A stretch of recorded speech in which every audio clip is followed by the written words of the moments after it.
here I am again. Good. Then, welcome back to Dare to Care, the podcast where we explore the stories, the challenges, and also the solutions shaping the future of animal welfare. My name is Masha. I'm a registered nurse and a veterinarian, always happy to learn more and also talk about animal welfare. And I'm your host today.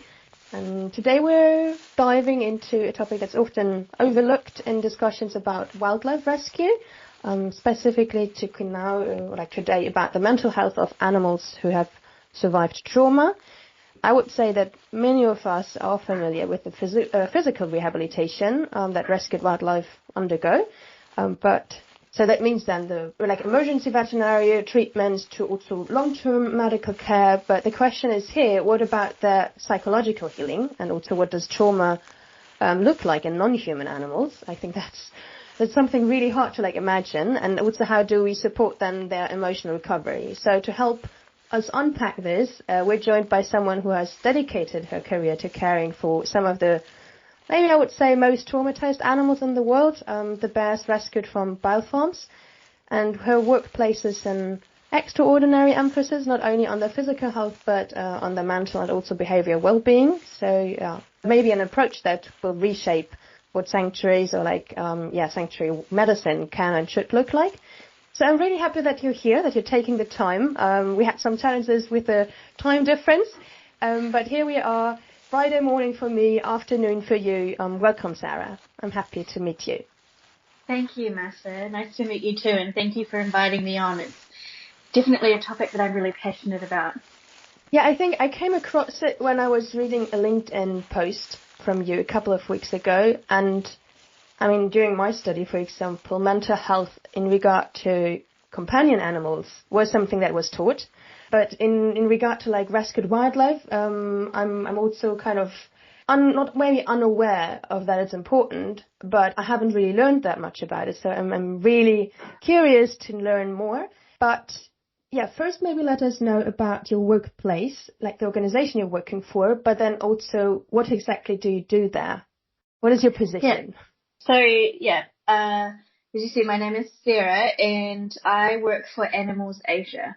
So we are an NGO that works in Asia, so based in Hong Kong, but we have projects primarily in Hong Kong, Vietnam and China. And I work in our Vietnam program. So I have a very long job title, the Veterinary and Behavioural Husbandry Services Director. But what that means is that I oversee the team responsible for animal care in Vietnam. So I've worked in animal welfare and animal behaviour for over 16 years.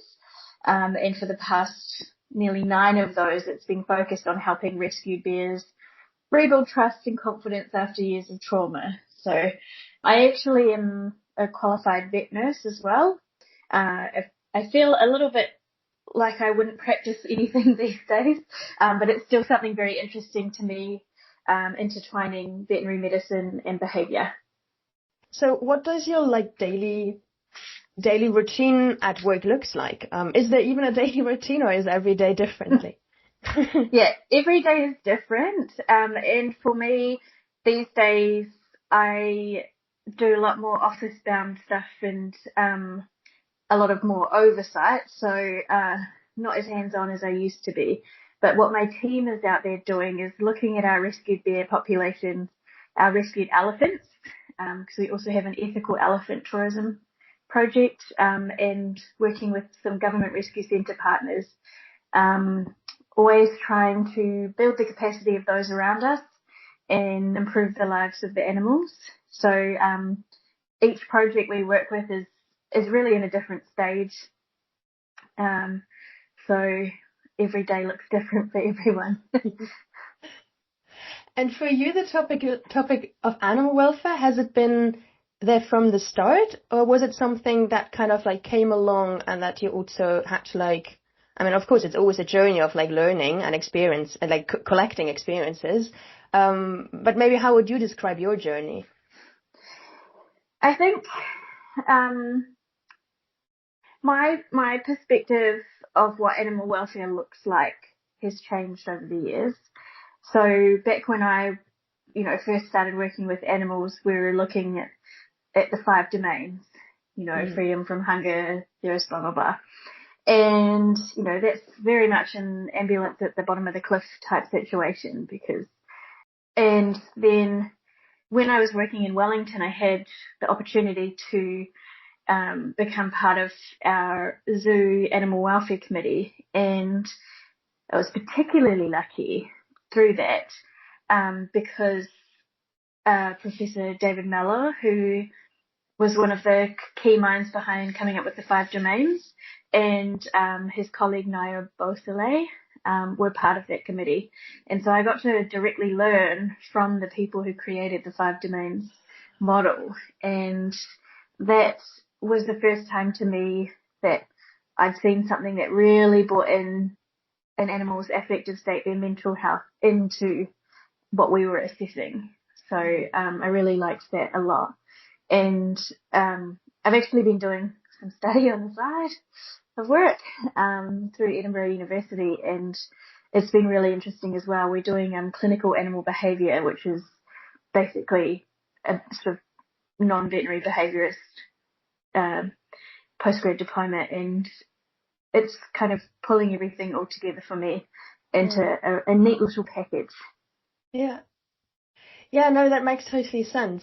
It's always like, it's sometimes like looking backwards, sometimes one can be amazed by like what kind of an impact people that you meet on the way, how much influence they have on and how much they shape your thinking. So yeah, I think that's always such a big value if you meet people that kind of like spark a new idea, a new thought, and then bring things forward. That sounds really cool.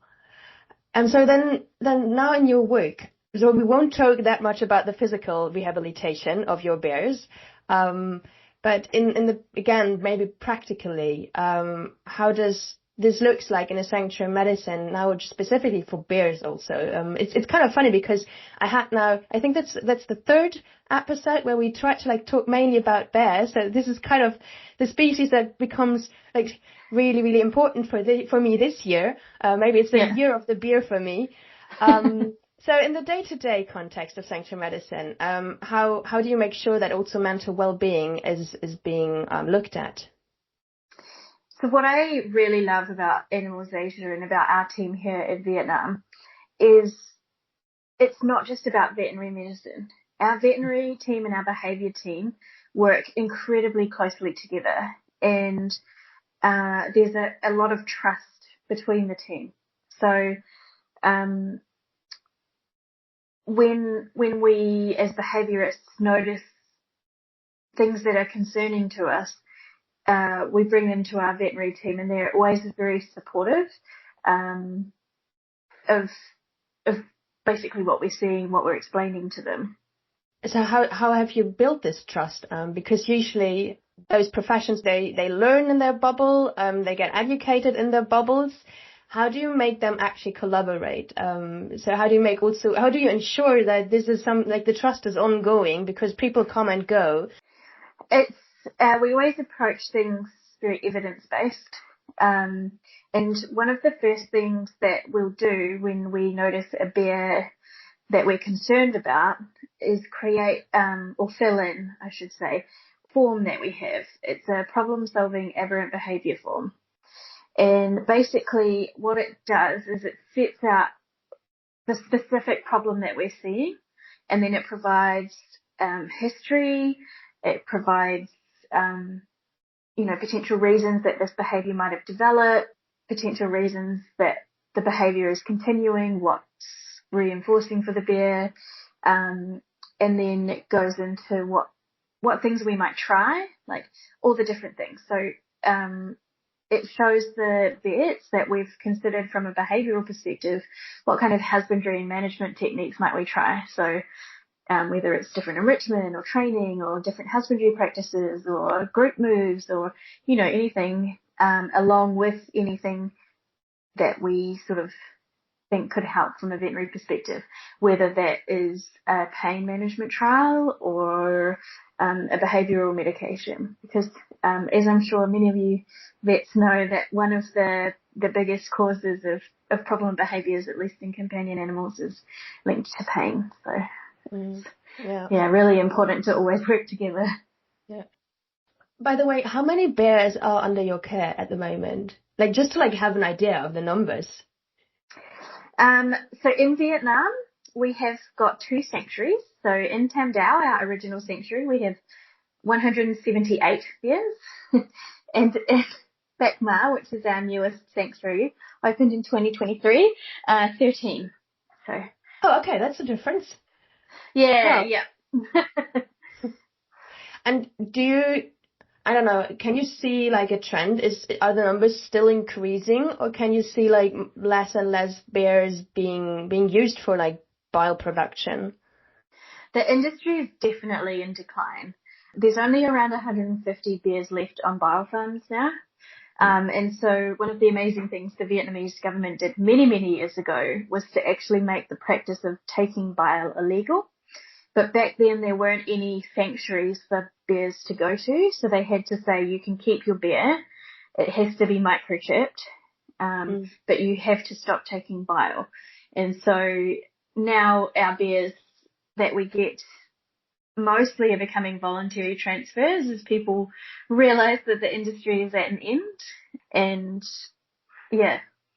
And then looking at the like husbandry condition while they're still on farms, how does that cause trauma? Because this is what we were gonna like dive into, and how to like treat trauma also. What exactly are they experiencing? Besides pain, obviously, what else do you need to like then also rehabilitate in your sanctuaries? Yeah. So I think one of the clearest experiences that always sticks in my mind is the rescue of a bear called Dawny Grace. And it was the first rescue I'd ever been on. It was down in southern Vietnam. There were 6 bears to rescue. And as we were lucky in that rescue because we could consciously transfer them into our transport cages. We didn't need to anaesthetize them. But when we wheeled in the cage, Dawny Grace, out of those 6 bears, she just shot to the roof and clung on for dear life.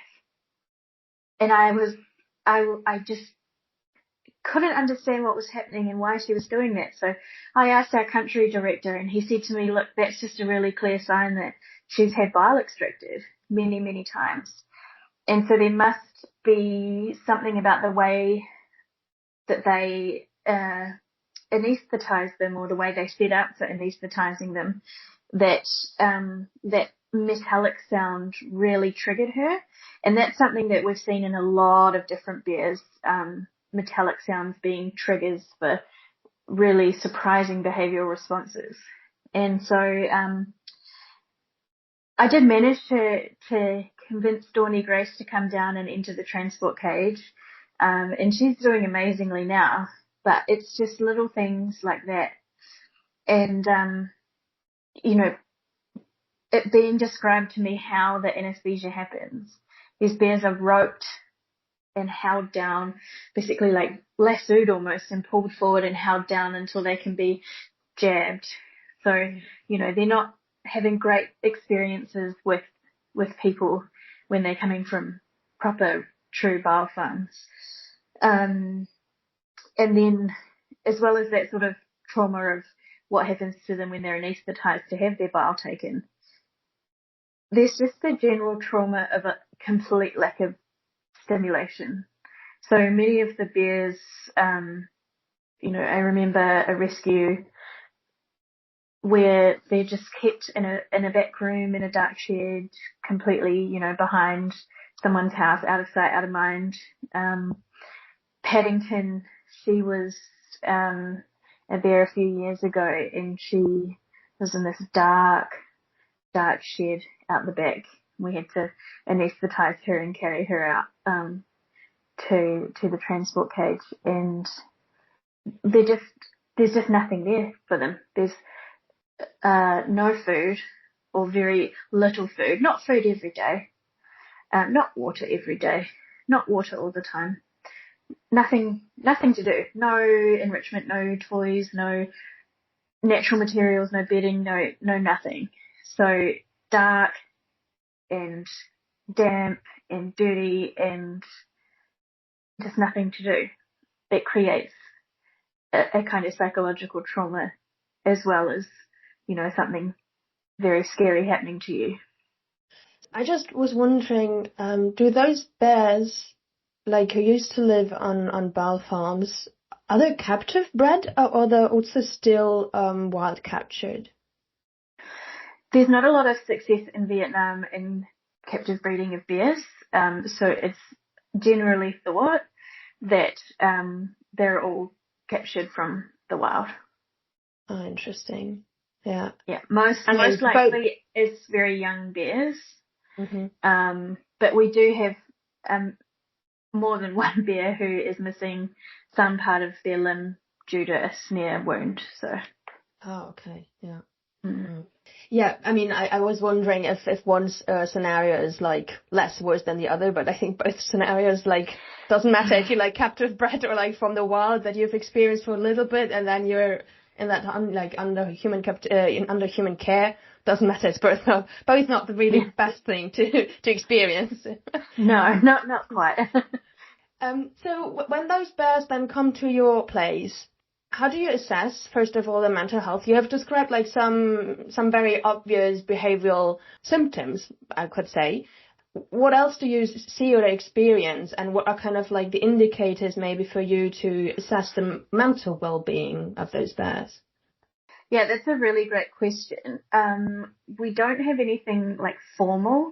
It's sort of very much experience based, and we're looking at, we have some bears who've shown incredibly obvious signs of mental distress. So Bun is one. So she's the bear from my LinkedIn post, who showed hers through excessive stereotypic behaviour that caused self-trauma. We had another bear called Dawn. If anyone listening follows Animals Asia's work, you might probably have heard of Dawn. She demonstrated learned helplessness. So for those of you who don't know what that is, essentially it's when an animal has had so many bad things happen to them that they've tried everything and they can't really escape at all, that they just completely shut down. And they just don't try anything. We have bears like Sky, who when she was rescued, she demonstrated her distress through aggression. We have a cleaning tool for our quarantine area that's a like metal hook, and she used to steal the hook and bend it in half, which is an extreme display of strength. And then a lot of it is looking at basically behavioural resilience, I would say. So the bear's ability to adapt and cope. So some bears, there's a lot of bears who have really excessive stereotypies, but over time, as they go through the rehab process, those stereotypic behaviours lessen. So that to me is a really good sign.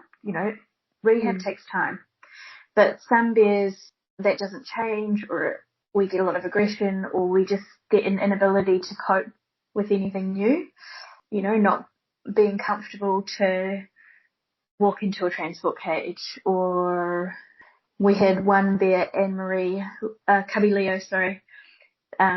She is a sun bear, and it took her a year from being rescued to feel confident to go outside. Oh, wow. Yeah, and we have bears who I think have sort of deep mental trauma, and it manifests in different ways, and sometimes it comes out in a surprising situation, or maybe sometime you didn't expect it to, like further on down the track. And we have, I think the biggest thing is the inability to cope and the complete lack of behavioural resilience and inability to adapt to different situations. They're just so hardwired for stress that they just can't cope. How does the Because you described now like some of the experiences or like also behaviors that you see then once they arrive at your sanctuary. How does in general like the rehab process, both physically but also mentally, like looks like? Is there kind of like a program that you can follow? Of course, every bear they are individual, so it might be also like there are varieties. But like in general, is there kind of a step-to-step plan? Yeah, there is. So when bears come in to our quarantine area, our quarantine serves two purposes. Obviously, one is biosecurity. We've got to protect our current population as well as figure out if there's anything medically wrong with the bear. But it's also a chance for us to look at the bear and determine what they might need. When they come into quarantine, we have quarantine cages. So they're not actually going straight into a bear house, into a bear den or anything like that. One, again, because of biosecurity, but two, because they can't cope with it. They can't cope with going from a complete lack of stimulation in space into something that big and that stimulating. Mm-hmm. So we have to stage it. So the initial stage is a cage. It's bigger than what they're used to, and it has the provision of a lot of things they're not used to. So getting food every day, getting water every day, getting bedding, enrichment, everything that they could like every day. So when they're in that quarantine cage, as well as assessing them medically and behaviourally, we're starting to do things like rebuild their strength. So we get a lot of bears with muscle wastage or muscle atrophy, and we need to teach them how to move and how to, get around properly. I remember Bear Robinson, she's so sweet. And she was so excited to get into the den, but she hadn't quite built up enough strength yet. And so we had to move her to a different den because every time she tried to climb something, she'd fall down. So we had to go back even slower for her. So yes, there's the quarantine. So that's also where we're getting them used to a proper diet, proper nutrition. On bile farms, they're eating, when they eat, it's scraps and slops and pig feed and congee and all sorts like that. So getting them onto a proper nutritious diet is part of that stage. And also slowly introducing enrichment items. So with the bears, we have a 4-staged calendar, and stage 1 is just natural materials. So tree leaves, we use palm brooms, different ways of giving them food and that sort of thing, a lot of bedding, for nest building. Once we see how they react to that, then we'll move on to something slightly more difficult, maybe introduce new materials like plastic or cardboard, very simple puzzle feeders, and so on, until stage 4 is sort of where we're getting to our more complex enrichment like they might get in a normal bear house. And then at the end of their quarantine, they have their initial health check. So we do that so that they have time to settle in. And if there is something that we notice physically really wrong, obviously we will always pull them forward and do their health check sooner. But doing the health check at the end of quarantine allows us to start to build some trust with them so that we can do things like, continue to medicate them if they need a procedure, or we can get them to move to different cages or different areas because they've developed some trust for us. So after their health check, once they're cleared, then they'll go to their first bear house, where they go into a den. So our houses are set up with dens and then outdoor enclosures. So first they go into a den, and then either they get integrated and they meet other bears, or they go out and learn the enclosure. Just depends on what that bear needs at that time, what other bears are doing, what other bears are potentially available for integration, and that sort of thing. One question here, because it varies between bear species, but I mean, from the European perspective, the famous ones like the brown bear we have in Europe, they are solitary animals. What about the ones that you have in your sanctuaries, like the sun bear, but I don't know the names of the others, especially not the English terms. Is it easier to like socialize them? So yeah, we have Asiatic black bears or moon bears, and then Malayan sun bears.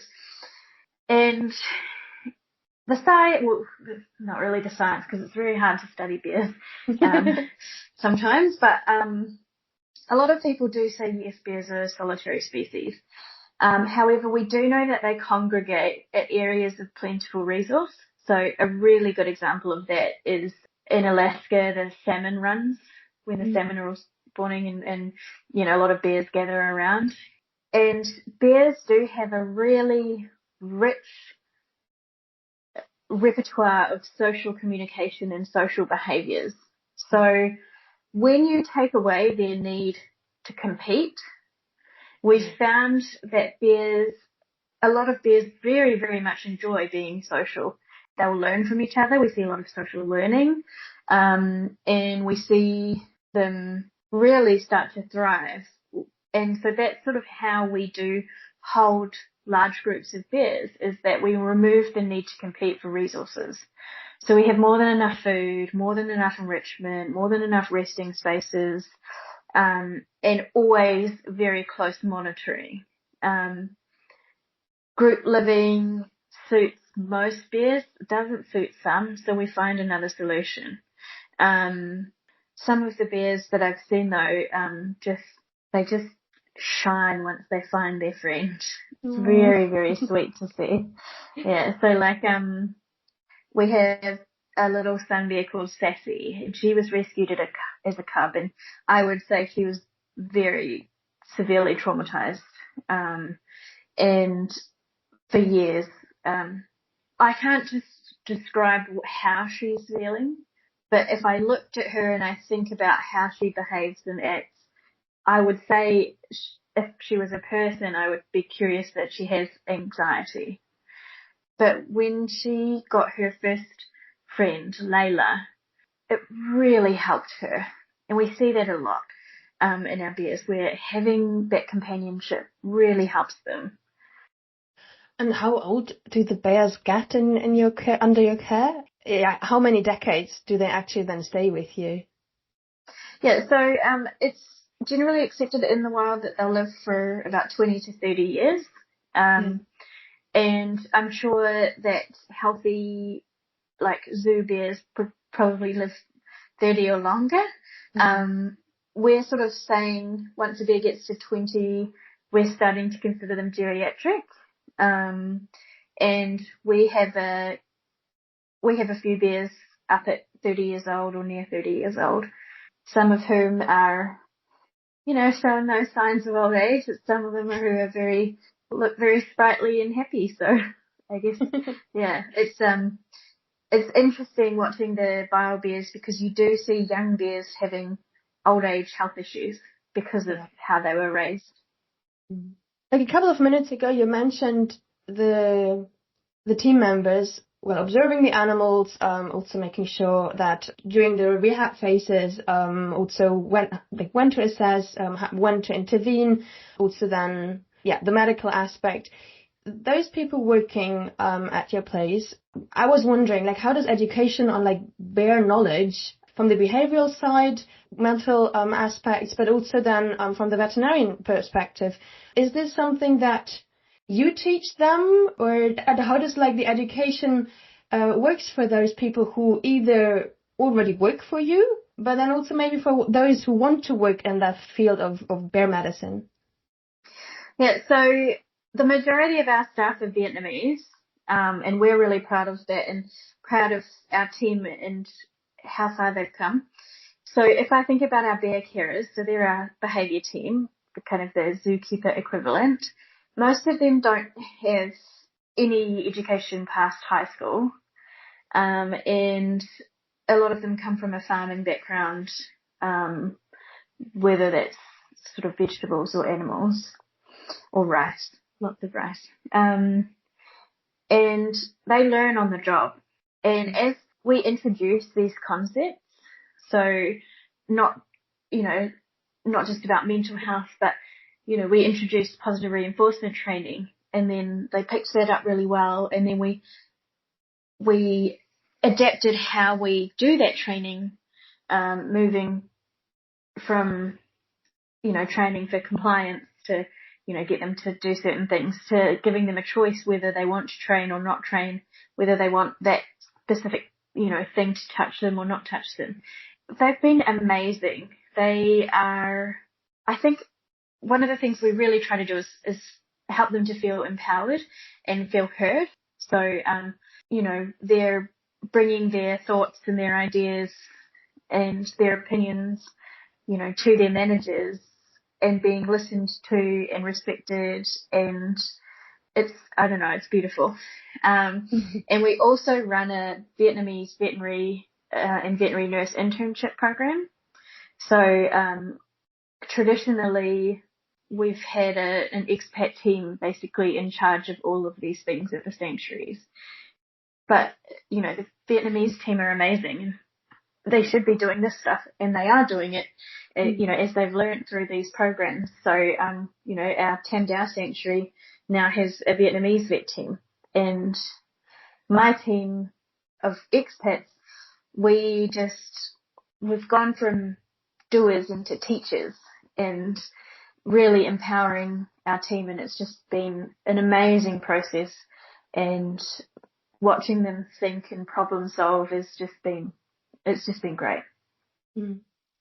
Yeah, I think that's kind of the challenge, right? To not keep it in the hands of the expats, and I mean to keep that kind of system running, but to actually bring the knowledge to the people from the local people, and include them. I mean, it's their country, kind of their bears.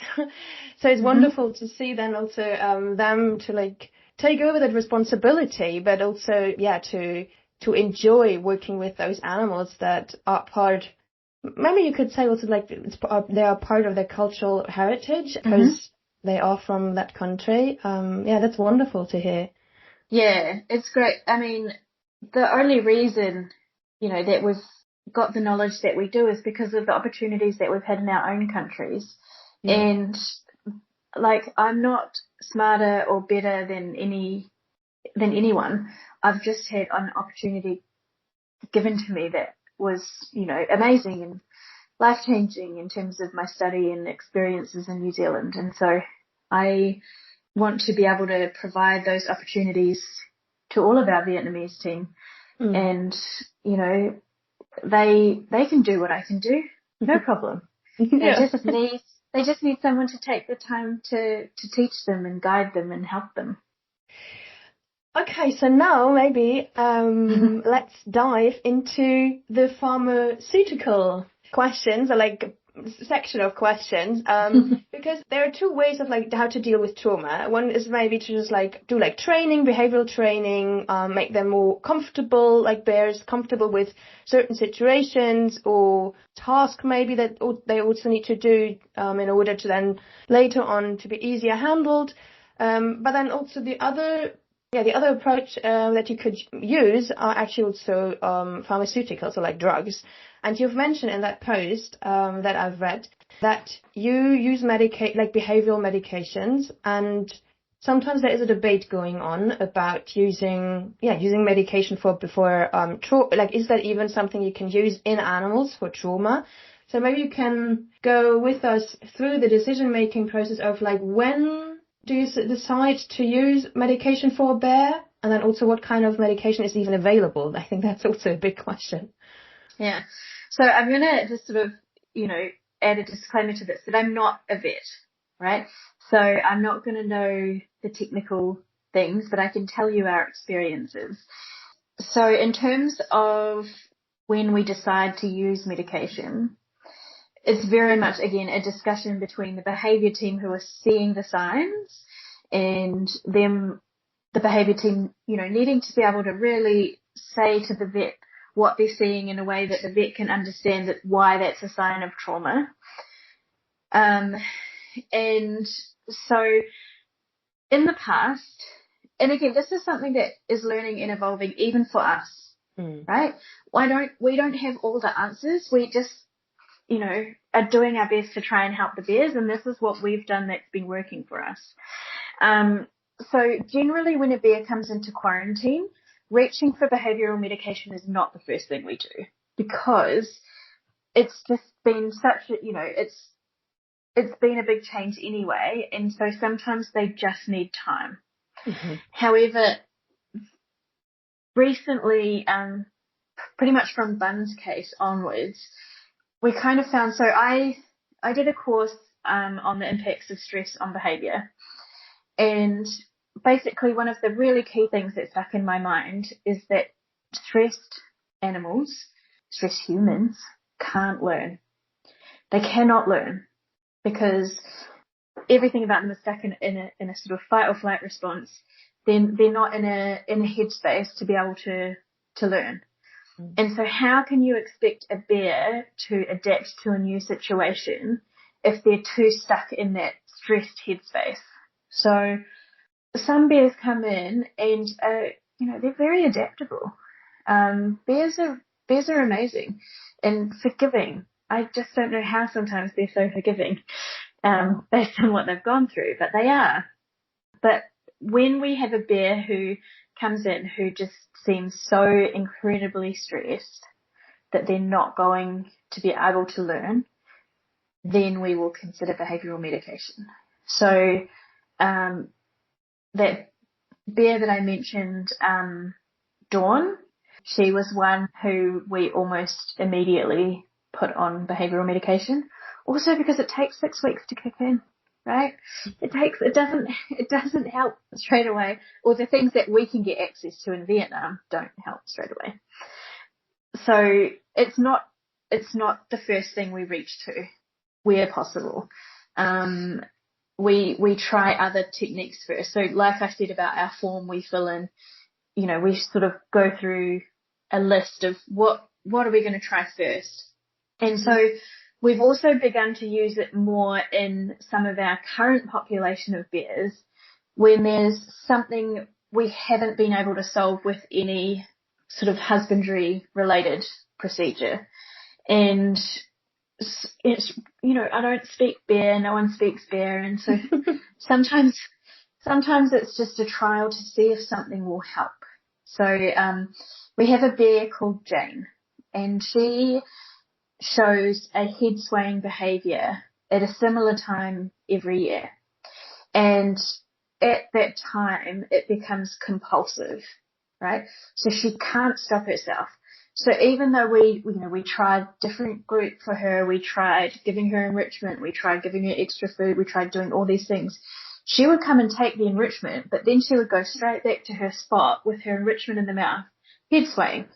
It was compulsive. We couldn't figure out what it was, why it's happening. And that's, one of the really hard things is not being able to figure out why.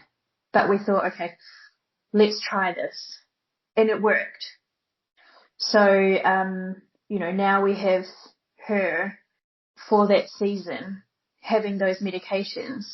So whatever is triggering it in her body, in her head, in her mind, we can quiet that down so she doesn't have that compulsive behaviour. The reason we did that is because that compulsive head swaying was causing self-trauma on her head. So that's another time where we will very quickly move to trying a behavioural medication always along with husbandry. We never just do behaviour medication by itself. But whenever something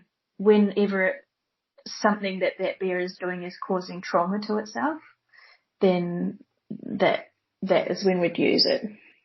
And then other sort of situations where we've used behavioural medication, so we have female moon bear called Elsie, and she's such a sweetheart, but she has this overwhelming fear of our transport cages. And so another segue, we are moving away from that to doing, so we use transport cages to transport bears to hospital for health checks, and then we anaesthetise them in those cages at the hospital. We're actually moving away from that for welfare reasons into hand injection for anaesthesia in the dens. So the bears are asleep when they're transported. But before we moved towards that, we needed Elsie to have a health check. She was so overdue. And so we said, we try so many things. So we said, can we try behavioural medications to see if it can get her over her fear of the transport cage? And so we did, and it did, and it worked. It also helped her in other aspects of her life. She's very alert, very jumpy bear, so it helped her to calm down and just be more relaxed in general. Yeah, I guess it's a management technique that we don't use in necessarily, we've seen this, so that means this medication. It's always in, what are we seeing? What have we tried? But it's always a tool in our toolkit that we can use. And then, because I guess that there is not that much evidence or like data, literature on like dosages, side effects, and so on. From just your experiences, how did you start working with those medication? Were there maybe like some experience that you can learn from other organizations or people who work with bears? And maybe what have you learned also in your like working with your own bears, also species differences, because you have different bears in your sanctuary? So in terms of dosages and things, we actually have a veterinary behaviourist who we have worked with in the past, and sort of she really helped us and our vets to sort of understand, the ways we could use this behavioural medication.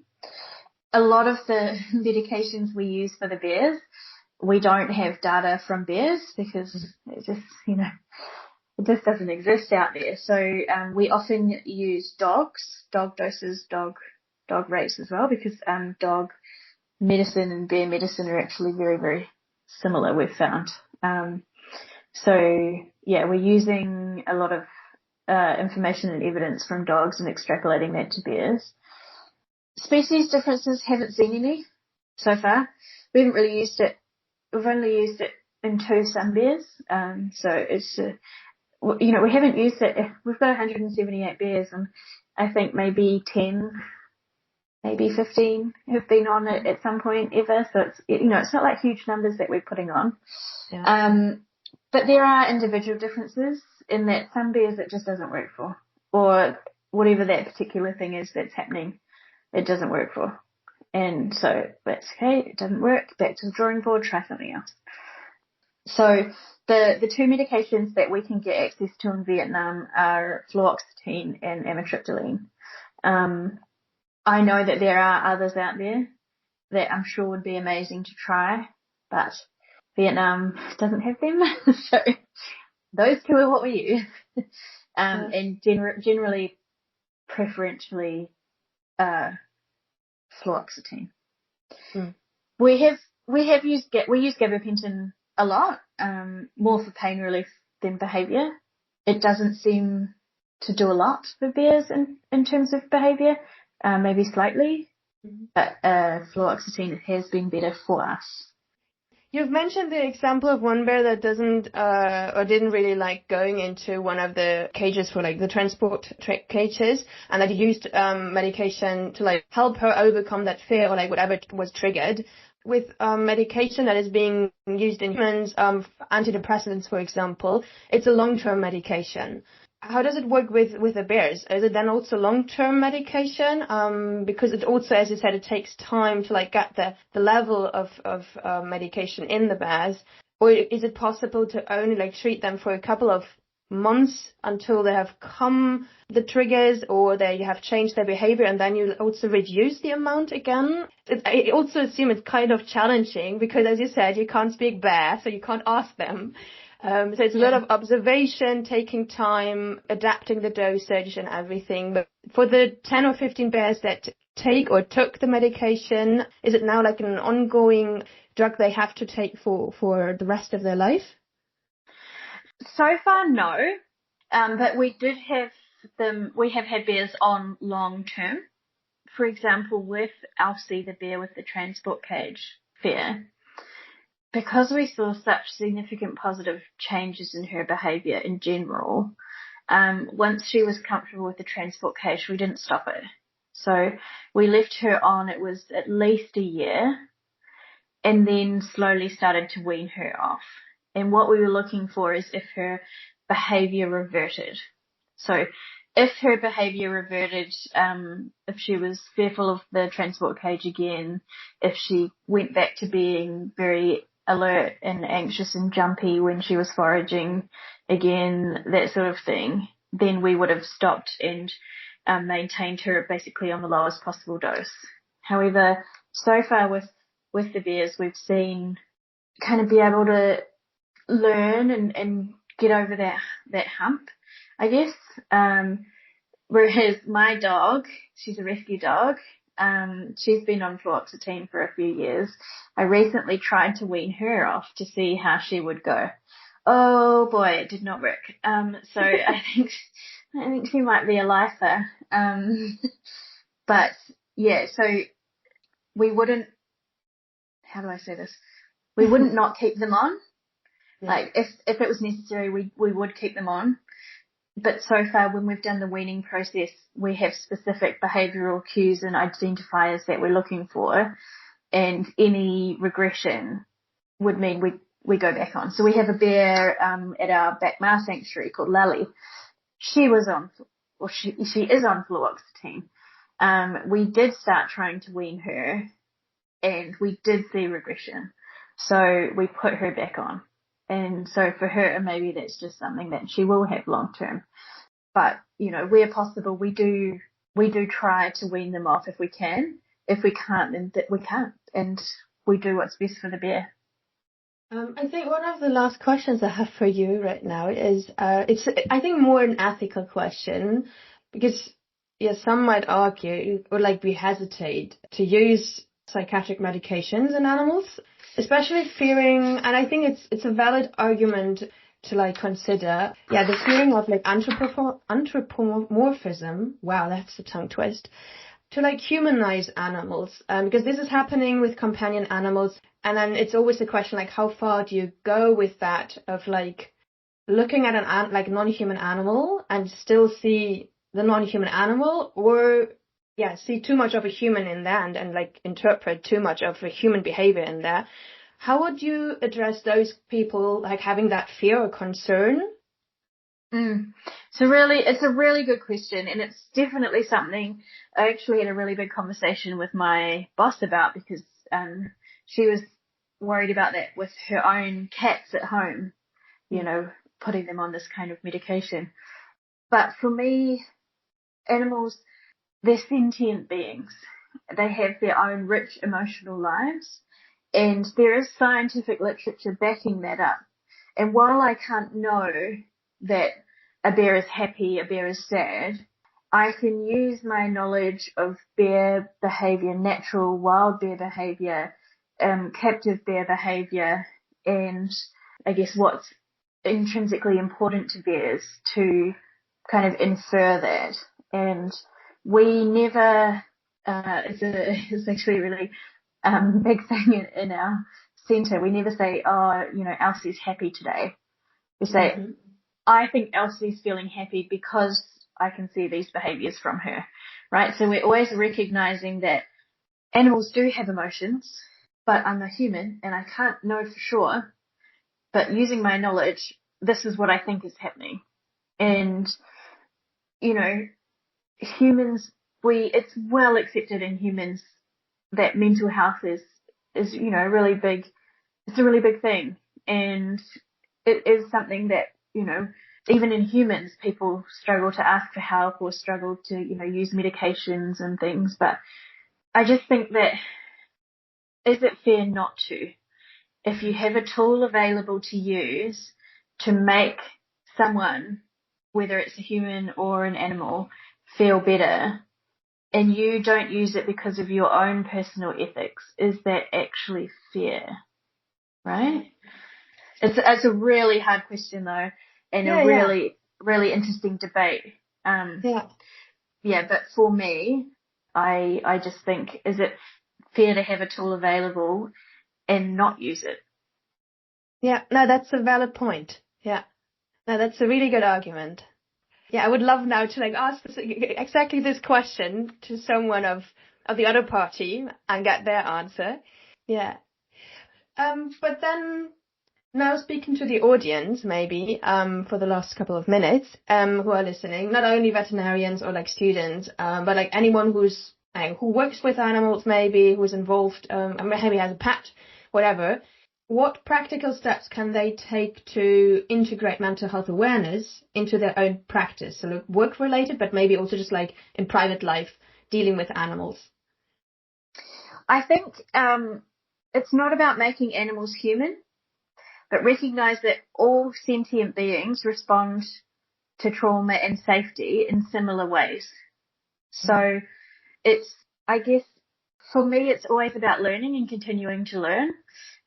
So keep reading, keep staying on top of, the literature and what's coming out, and don't just miss anecdotal evidence as well, because, sometimes publishing is hard, and, people can tell stories that really spark your imagination and spark your kind of interest, and follow those threads.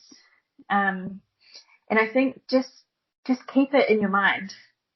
It's not keep it in your mind as in think about this animal as if it was a human. It's think about this animal as its own sentient being, and that it does have emotions and it does have responses to these kind of things. Yeah, and I think that's something that everyone can like keep in mind. So it's not only like one profession that can do so. So it applies like to everyone, anyone who is involved with animals. And I think even if you maybe not own one, or if animals are not present in your like daily work, somehow you still encounter them. Might it be, I don't know, in a city, in an urban setting, maybe the pigeon on the street or something, right? Yeah. So animals are around us all the time. Yeah. And I think as a vet, my piece of advice to you as an animal owner, if I was coming to you as my vet, I know my animals really well. And so if I'm telling you that there's a change or an odd behavior, take the time to really listen to understand. I know a lot of my friends who have felt really dismissed by vets when they've gone to a vet for a behavior change, and then, something underlying is happening, or, there's just so much that can happen. So I know clients aren't vets, and clients, will sometimes go on Dr. Google and find their own solutions, but it's really important to hear them out and to validate what they're seeing in reporting to you as something, worthwhile listening to, something important for that animal. Yeah, thanks for also reminding. Yeah, that's always good to also listen to. Yeah. Okay, I think we're done for today.